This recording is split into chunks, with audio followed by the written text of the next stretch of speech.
What's up guys, it's yours truly Fitzy, back at you with an update video on GZG 1310.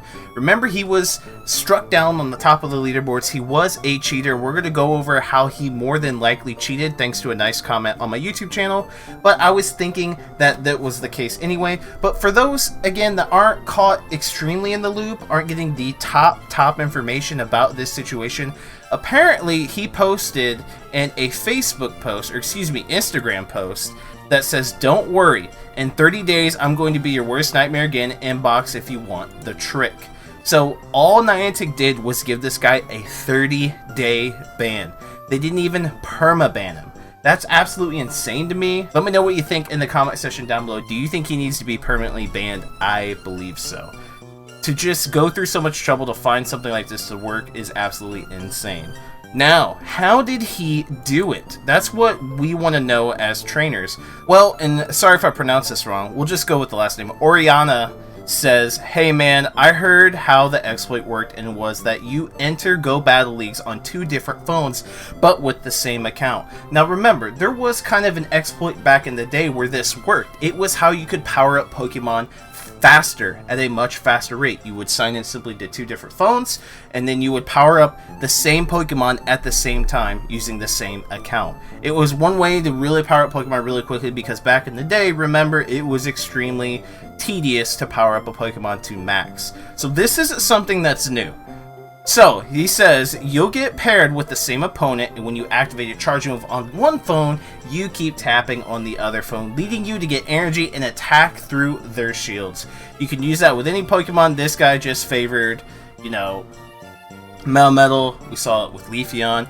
That's how he was doing. And this makes sense, because this is what I thought it was the case, but this makes sense because someone said that that's not how it works. He was just simply closing out the app, which there's no way bots wouldn't stop. Yeah, okay, so the bot thing is out the window for him, but I think bots are still the case, and we're going to go over that in a second. It does seem to be the case that he did the 2-phone exploit. Someone made an example of saying, hey, it's not a 2-phone. What it is someone, they just basically open up another app, switch to the other app, come back, and continue tapping. Guys, you can't lag the system. The only way you lag the system was the airplane mode trick, and that has been fixed. No matter what you do, whether you switch Wi-Fi, 4G, blah blah blah, can't really lag the system because one person on the other end is still connected to the servers. And as long as they're connected to the servers, nothing's really going to happen. Your input's going to be messed up, but not theirs. Therefore, you'll be getting attacked, and you will feel the lag on your end, but not on theirs. So that's why the 2-phone method is definitely the strongest method of how this guy definitely did it.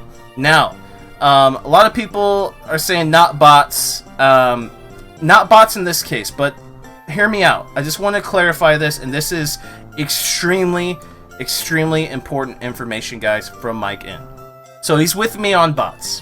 During the Throwback Challenge Champion event, right after they switched from Great League to Ultra League, he didn't have a good Ultra League team.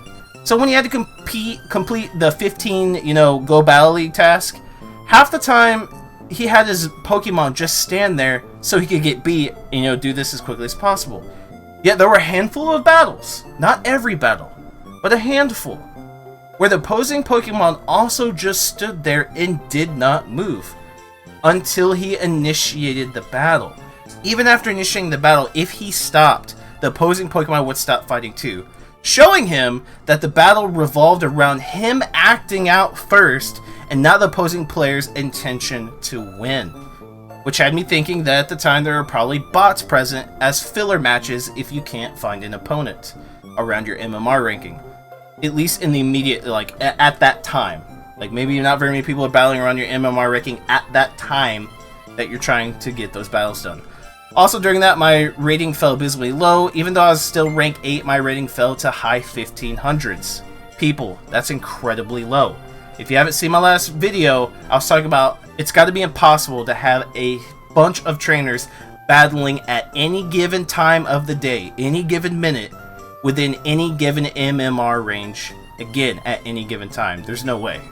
So he thought that's crazy, right? He goes, however, the game still quickly found me challengers anytime I played, which seemed pretty incredible.